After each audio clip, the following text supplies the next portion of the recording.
Assalamualaikum warahmatullahi wabarakatuh. Perkenalkan, kami dari kelompok 32 yang beranggotakan Chandra Kusuma Dewi dengan NIM D502100061,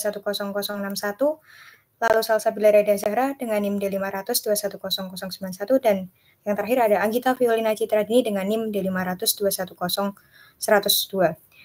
Dalam penelitian ini, dosen pembimbing kami adalah Dr. Insinyur Eni Budiati, Sarjana Teknik Master Engineering.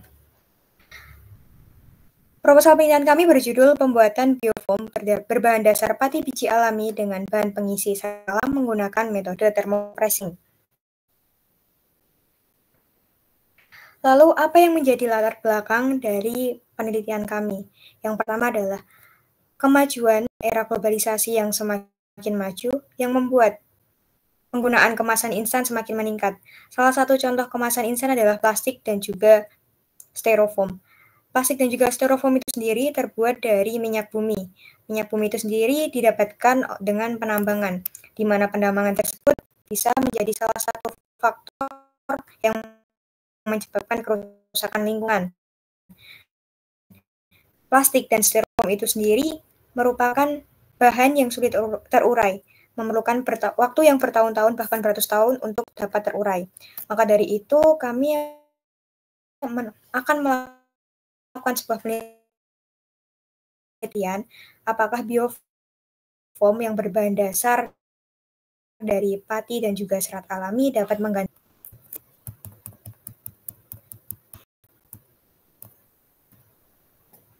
Lalu apa yang menjadi rumusan masalah dalam penelitian kita pada kali ini? Yaitu yang pertama adalah apakah biofoam dapat dibuat dari serat bahan alami, yaitu ada pati dan serat alami. Yang kedua, bagaimana pengaruh konsentrasi NaOH terhadap biodegradabilitas pembuatan biofoam. Lalu yang ketiga, bagaimana pengaruh komposisi serat pengisi atau filler terhadap daya tarik dari biofoam itu sendiri. Tujuan dilakukannya penelitian kita pada kali ini adalah yang pertama adalah untuk mengetahui pengaruh konsentrasi dari NaOH terhadap biodegradabilitas biofoam. Lalu untuk tujuan yang kedua adalah untuk mengetahui pengaruh komposisi serat pengisi atau filler terhadap daya tarik atau elastisitas biofoam.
Berikutnya adalah cara kerja, bagaimana dalam proses pembuatan biodegradable tersebut. Yang paling utama dan pertama adalah pembuatan pati. Pembuatan pati dilakukan dengan cara mengekstrak kandungan pati di dalam biji buah yang sudah kita pilih. Pertama dengan cara mencuci biji buah tersebut dengan air yang mengalir serta mengupas kulit airnya. Setelah itu, potong biji buah tersebut menjadi beberapa bagian yang sudah ditentukan dengan ketebalan 1-5 mm. Ini bertujuan agar mudah dilakukan pelumatan menggunakan blender. Biji buah yang sudah dihancurkan dengan perbandingan yakni 2 kilo bahan dengan 2 liter air dan disaring bubuk biji buah dengan menggunakan kain untuk memisahkan zat pati dengan ampasnya. Setelah itu, ekstraksi lagi ampas yang sudah diperoleh pada ekstraksi yang pertama dengan menambahkan 2 liter air. Kemudian saring lagi untuk mendapatkan ekstrak pati yang paling terakhir. Lalu, filtrat yang didapatkan tadi disimpan kurang lebih selama 12 jam. Jika sudah, maka akan terbentuk endapan pati yang selanjutnya akan dijemur di bawah terik sinar matahari sampai benar-benar dirasa kering. Setelah kering, pati yang didapatkan dari hasil ekstraksi tadi kemudian diayak dengan menggunakan ayakan ukuran 80 mesh. Selanjutnya, pembuatan serat filler pengisi. Serat filler pengisi di sini dapat didapatkan dari beberapa tanaman. Salah satunya adalah serat jerami padi. Bagaimana cara pembuatan fillernya? Yakni jerami padi dicuci, lalu dipotong, kemudian digiling menggunakan alat bernama Dix Mill. Setelah halus, ayak hasil gilingan dengan ayakan 100 mesh. Kemudian lakukan proses delignasi dengan menambah larutan NaOH 35% sebanyak 100 ml. Didihkan dengan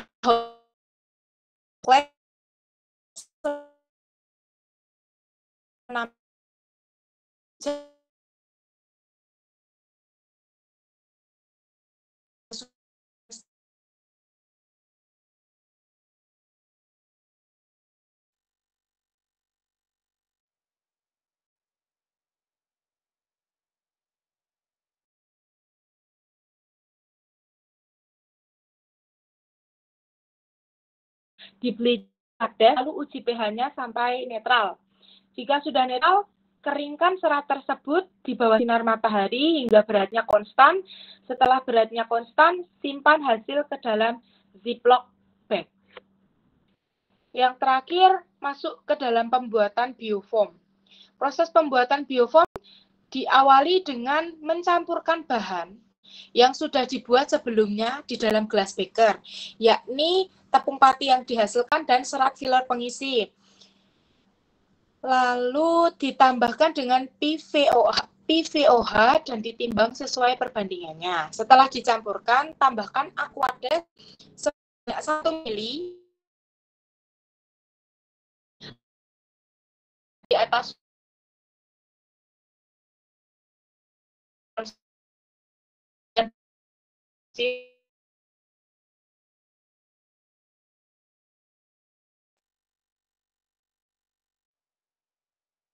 yang ada alat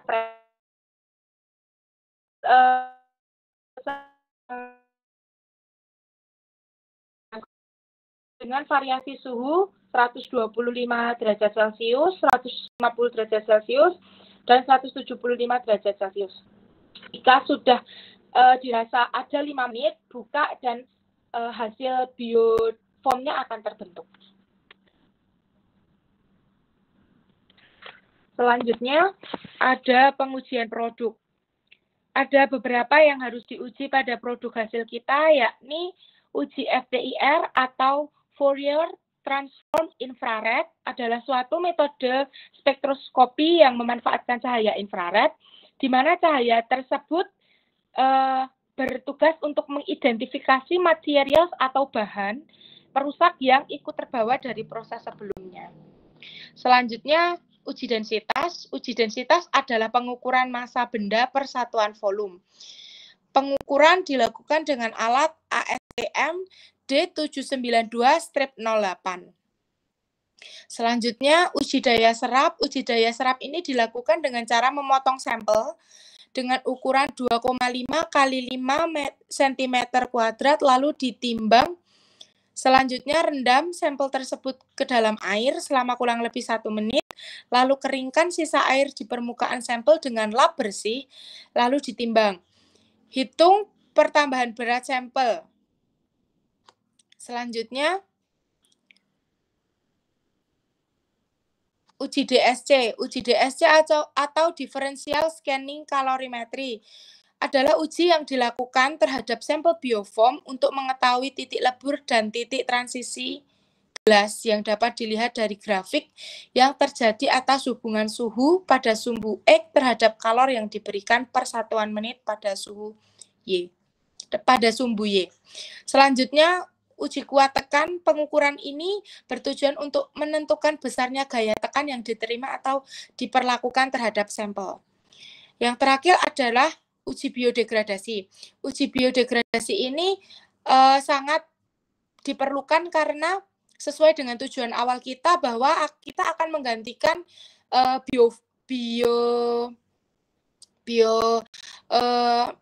bioform yang dapat terurai secara hayati. Ini dilakukan untuk mengukur seberapa lama bioform tersebut dapat dilebur dan dapat terurai oleh tanah dengan cara mengubur sampel bioform ke dalam tanah yang berukuran 5-10 cm. Ini dikubur selama 10 hari, lalu setelah itu dapat dilihat lagi seberapa banyak sampel tersebut terurai oleh tanah.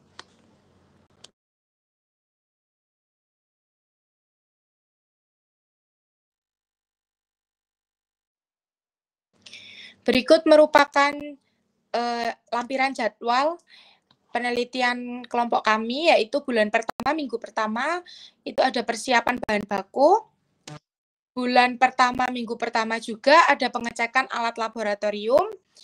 Bulan pertama, minggu kedua ada pengambilan bahan baku, pembuatan pati, serta pembuatan filler pengisi. Bulan pertama, minggu ketiga ada pembuatan pati, serta pembuatan filler. Untuk pembuatan bioform kita ambil bulan pertama, minggu ketiga dan keempat, sampai bulan kedua, minggu pertama. Uji tarik dapat dilakukan di bulan kedua, minggu kedua. Uji daya serap juga dilakukan bulan kedua, minggu kedua. Uji biodegradable diadakan bulan kedua, minggu ketiga, keempat. Bulan ketiga pada minggu pertama, kedua, ketiga, dan keempat juga dilakukan uji biodegradable. Analisis hasil dapat dijadwalkan pada bulan keempat, minggu pertama, dan minggu kedua.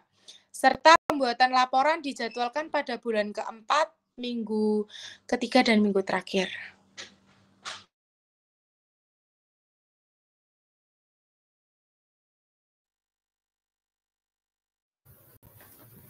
Nah, teman-teman, demikianlah presentasi dari proposal penelitian kami. Besar harapan kami mendapatkan masukan, kritikan, serta saran dari apa yang akan kami kerjakan nantinya. Sekian presentasi dari kelompok 32. Wassalamualaikum warahmatullahi wabarakatuh.